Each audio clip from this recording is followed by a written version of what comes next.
Assalamualaikum warahmatullahi wabarakatuh. Salam sejahtera untuk kita semua. Di kesempatan yang berbahagia ini, saya Siti Ramadhania Asadri akan memaparkan materi mengenai teori komunikasi kelompok. Baik, langsung saja yang pertama yaitu pengertian komunikasi. Apakah teman-teman di sini ada yang mengetahui apa itu komunikasi? Ya, benar sekali. Komunikasi adalah suatu penyampaian informasi dari satu pihak, baik itu dari individu, kelompok, atau organisasi sebagai penerima untuk memahami dan terbuka peluang untuk memberikan respon balik. Selanjutnya yaitu pengertian kelompok. Tentunya teman-teman di sini tidak asing lagi dengan kata kelompok. Kelompok adalah kumpulan orang-orang yang terdiri dari dua atau tiga, bahkan lebih, dan memiliki tujuan tertentu. Sehingga dapat disimpulkan bahwa komunikasi kelompok yaitu komunikasi yang berlangsung antara beberapa orang dalam satu kelompok kecil, seperti dalam rapat, pertemuan, dan lainnya. Selanjutnya kita masuk ke dalam teori komunikasi kelompok menurut para ahli. Yang pertama yaitu teori A, B, dan X Newcomb.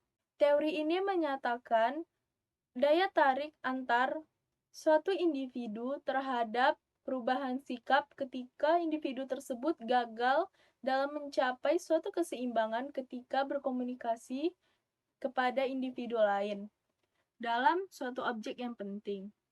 Semakin individu A tertarik kepada individu atau kelompok lain, maka semakin besar pula perubahan pendapat individu A kepada individu B atau kelompok B.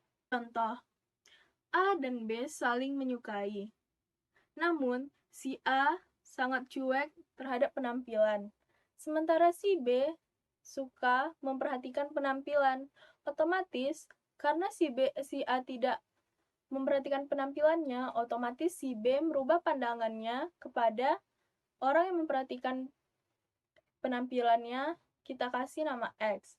Maka dari itu, A, B, dan X saling berkegantungan. Yang kedua yaitu teori percakapan kelompok.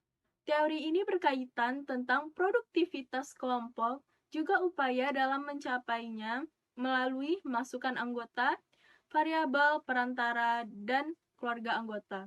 Masukan anggota ini dapat dilihat dari segi perilaku, interaksi, dan harapan yang bersifat individu dalam kelompok. Contoh, dalam satu kelompok terdapat anggota yang berasal dari dua budaya yang berbeda. Yang pertama yaitu berasal dari Jawa, sedangkan yang satunya lagi berasal dari Batak. Orang Jawa yang berbicara cenderung kelembutan, sedangkan orang Batak yang berbicara cenderung kekerasan. Maka ketika mereka melakukan perdebatan di dalam kelompok ataupun saling memberi saran, maka di situ timbullah konflik karena kesalahpahaman antar individu.